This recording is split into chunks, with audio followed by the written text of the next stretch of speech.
And what a time now for us to take this dream and not let it die. Take this dream and give it life.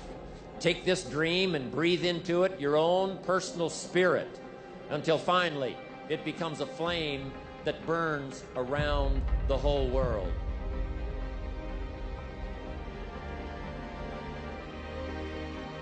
Is energy a habit?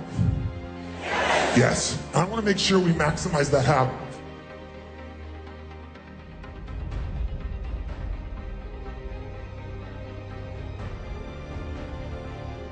Every one of you in this room is a person of influence. Some of you don't look at it that way, some of you do. Some of you, it's your identity, you're a leader. But how many consider yourself to be a leader of something? What does a leader do? What makes you a leader? Gets results. And how do they do it? They maximize resources. And the greatest leaders in the world have always found a way to maximize better than anyone else.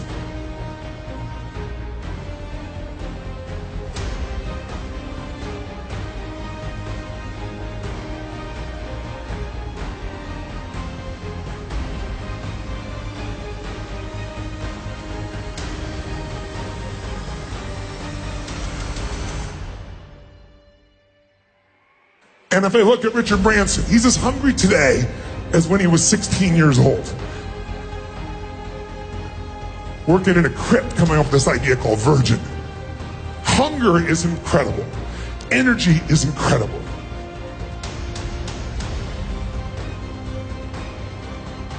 But we also have to ask the question, what makes people fail? Who here in this room has ever failed to achieve what you really want in life? A goal, a dream, a desire.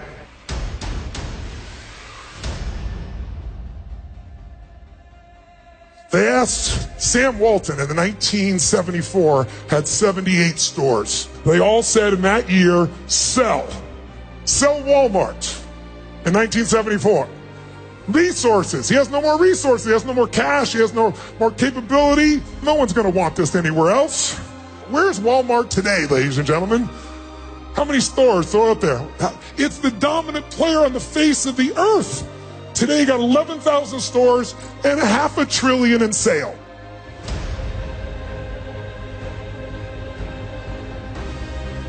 Didn't take action, got distracted. Fear. Come on, what else? Didn't have the right people. Right? Come on, what else? Didn't have the money, didn't have the capital. Didn't have the technology. Didn't have the contacts. What's that? Making excuses, which all this is.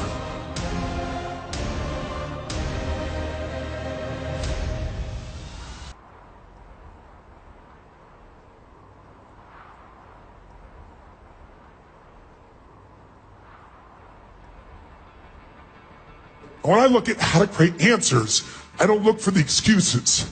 I look for what can be done. We're living in a time where people don't know what to think next. Where the economy around the world has been inflated, not with dollars or money. We don't even print it anymore. We couldn't afford to. We put ones and zeros in computers. You know, your worst experience of life can become your best if you decide to use it. Ask this question, it's how many of you have ever failed? Not one hand went up. I said, I know you're out there, I can hear you breathing. And I said, how many of you failed? And now everybody raised their hand. And I said, when you failed, why'd you fail? And I heard some of the same things I heard here. What were the things people said? Didn't have enough time. Didn't have enough capital. Didn't have the right technology. Didn't have the right contacts, right? Didn't have the right people. Didn't have all these things. And in the voice in the darkness, this is a very dark room, I heard this voice say,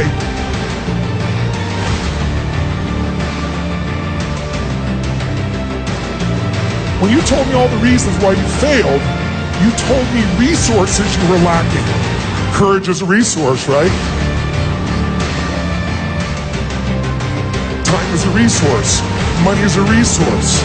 People are a resource. Technology is a resource. But here's the challenge. resources are never the real problem. We all know it if we look around.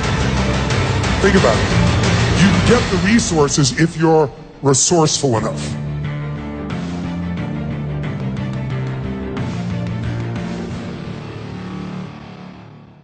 Resources are not the challenge, it's resourcefulness. So what is it we're really missing?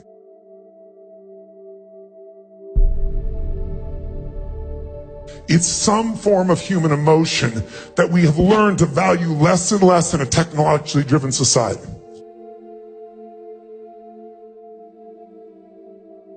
See, if you're creative enough, can you get the answer, yes or no? Yes or no? And creativity is a resource. If you're committed enough, can you get the capital, yes or no? If you care deeply enough for other people, will you get people to help you, yes or no? Are the answers there if you're resourceful enough, yes or no? And in fact, whenever you see people in business that fail, they'll always tell you they were missing resources.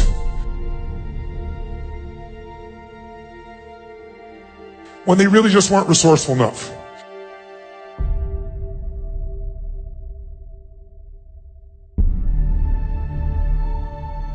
None of the people I interviewed were from the Lucky Sperm Club.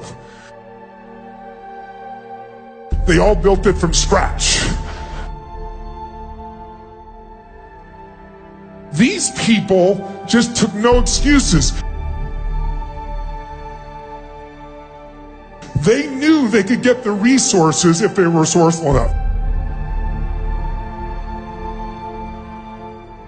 So what are the ultimate resources?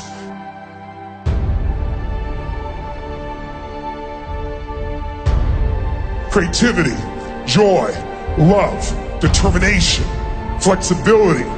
With those things, there's nothing we can't get.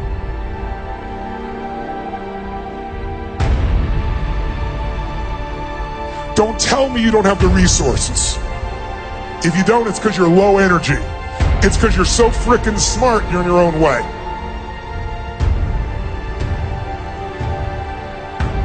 Stay in your head, you're dead. It's the heart where you'll find the breakthrough.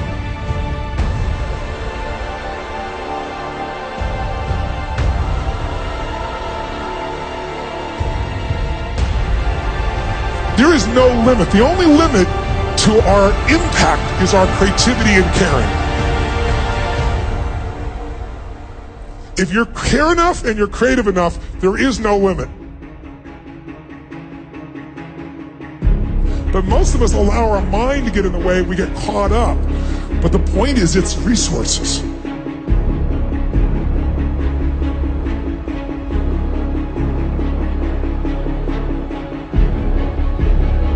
But if you do what no one else does, you have a gigantic advantage.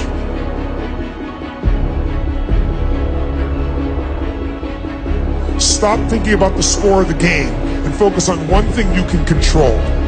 How much you give every moment you're on that court. He said, there are going to be days when you win and when you lose. But the only days you're going to know when you win or lose are going to be by your measurement of yourself.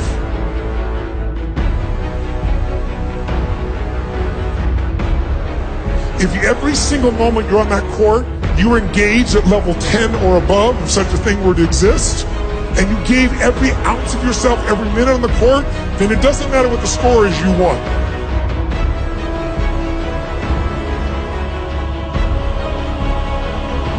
Because you became more, and you gave more. And in life, we don't get to keep anything except what we give. Because that's what makes us become something different.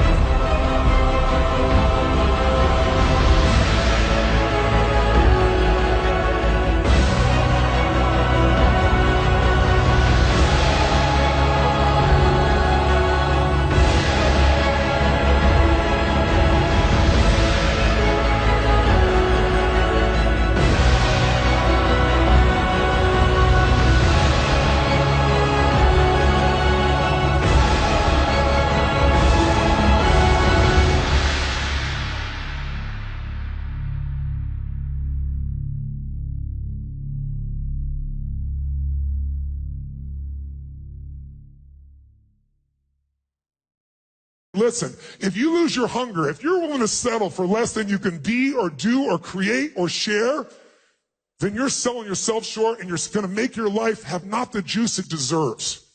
Who's with me here? Say I.